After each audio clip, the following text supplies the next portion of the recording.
Hey, welcome to Wolf's Watch. I'm Wolf.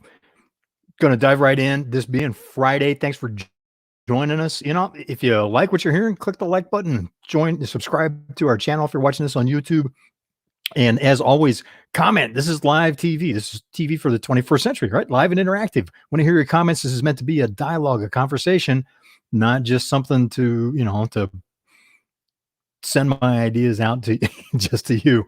Anyway, here's the topic for today. I know it's Friday. Here's another reality check. Construction supplies are spiking. The cost of construction supplies are spiking over the last 6 months, year over year, last year and a half. Take, for example, 18 months ago, you could get a sheet of plywood for 15 bucks. Today, 90 bucks. If you want to build a deck off in your backyard, off the house, let's say an 8x12 deck, 18 months ago, the materials, just the materials, would cost you 650 bucks. Now it costs over $1,800. That is serious inflation. Think about that. Where have you been experiencing that in stuff that you're buying in your personal life? Not for your business, but just think about, as you're writing checks, as you're getting that credit card out, you're paying for things. How much has the price gone up over the last year and a half? Take a hard look at that. If you remember the 1970s, think about what that was like. 10% inflation, economic growth was slow, jobs were scarce. We are experiencing that right now. Now, there's some that are saying, particularly in Washington, and the Fed, some of the federal employees are saying, this is just temporary, nothing to sweat. Is it? Corn went up 30%. We talked about that last week. Corn went up 30%. The impact of that isn't going to hit until August. Excuse me.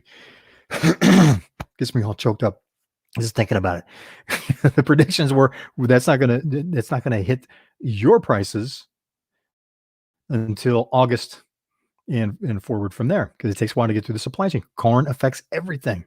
It's feed for livestock, which affects the price of milk, the price of meat. It affects the price of gasoline because it goes in ethanol for gasoline. It affects a lot of things. What would the impact of that be when something that fundamental jumps in price that much? That's a 30% increase just this year. We're coming back to construction supplies. I just had a conversation with a colleague of mine in the Midwest that was sharing that. It works in construction. And he said, look, this is what we're seeing over the last 18 months. Plus their supply chain is messed up. Things are coming slow. Things they ordered in March, they got half the order this week. So they're slowing down the pace that they can build at. How is that affecting you? How's that affecting your business? If it hasn't, when will it? How are you preparing for it? One of the key things you need to consider is how you're doing with operational excellence. This means how efficient is your operational part of your company, your operations, where you make the stuff you deliver, where the sausage gets made, as this saying goes. How efficient is that? How flexible is it? How fast can you change over to something new? How fast can you move to seize a new business opportunity? How fast can you move to respond to a customer request for something? How fast can you move, adapt, pivot in order to adapt to a supply chain disruption? We saw a lot of supply chain disruptions last year. Well, guess what? They're continuing. Look at what's happening in the construction industry. Now, some of that's demand driven. Different markets are opening up in the US, different states are opening up, some aren't. That's creating sudden demand. So that's going to dry up the supply chain temporarily, or it could create longer term problems. How well are you going to be able to adapt to that? How fast? Operational excellence has a lot to do with that. It means how fast can you make a decision, or someone in your organization makes a decision that something needs to be changed in order to adapt to what's happening right now. Can you do it fast enough? Can you do it effectively enough? So that's part of having, of the concept of operational excellence, having tight, well-run, consistent processes so that you know where you can squeeze some more margin out. And another component, so we've got the efficiency, you've got the effectiveness, you've got the ability to change quickly, to implement. So it's a tight policy and procedure, tight process, tight. When you push a button over here to do something different, it actually gets implemented over there without things going wrong. Always there's going to be some variation, but how big is the variation? The consistency. If it's not really consistent, it's going to be really hard to change. If people aren't following your policy and procedure, or if your policy and procedure is bad, or if your policy and procedure is non-existent, then you're going to have a tough time adapting effectively, especially if you have a competitor that does, right? How would you like to compete against Toyota? They're very good at adapting quickly relative to their industry, right? They can get a car out 2 years faster than General Motors historically could. Think about that for a second. 3 years versus 5 years. Now they've since caught up. One of the things that led to Toyota being the biggest auto manufacturer in the world instead of GM, which used to be the biggest auto manufacturer in the world, a big part of that was their flexibility in their production systems, their operations, their efficiency in their operations. And another key component is their ability to continue to learn and implement that learning, to continually improve as part of that. How well are you doing in your organization? These are all components of operational excellence. You need to be getting better at that in order to maintain a competitive advantage, or to carve out a competitive advantage if you don't have one right now. So, food for thought. Just something I want to share real quickly, and this is documented in the book that I've mentioned. The second edition is coming out. I've been talking about this for a few weeks. I'm excited this is coming out. Just had some more feedback on review on some of the information that's presented there. Here's something to consider. We were given a challenge for that particular company. The decision had been made to close it. And we were given a challenge of going, look, prove in 30 days that this company could be viable, that there's a path forward, because we don't see it. We've already made a decision. We're going to close it. We'll give you 30 days to prove it. We changed over their largest manufacturing company. We took their largest, highest volume, biggest dollar volume production line and redid it in 30 days. It's actually faster than that. We let it run to validate the changes that were made. But in 30 days, we improved productivity 40%. We took 60% of the work in process cost out, and we cut their cycle time from when they start, or in other words, when you release an order, to when you get invoiced, by 80%. Now, disclaimer, got the attorneys chewing on this and saying, look, don't send me hate mail and don't start threatening with whatever. This is a case study for a specific company. Doesn't mean you can get that kind of results. Doesn't mean you need that kind of results. This is the kind of thing that is possible to do. So we were able to demonstrate in those 30 days, and over the next 18 months, you wouldn't have recognized the way they operated. That's possible to do, but the keys were they got efficient, they got very consistent, they were effective, which is part of their effectiveness at being able to produce. They were able to adapt quickly, and they continued learning.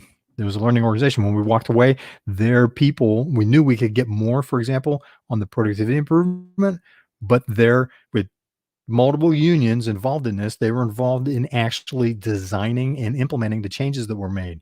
We taught them how to do that, taught them industrial engineering principles, taught them, there's a lot, I won't get into the nuts and bolts of it. They learned how to do it. They crafted with our guidance, our being the team that initially said, look, give us the 30 days. Here's what we can achieve. Okay.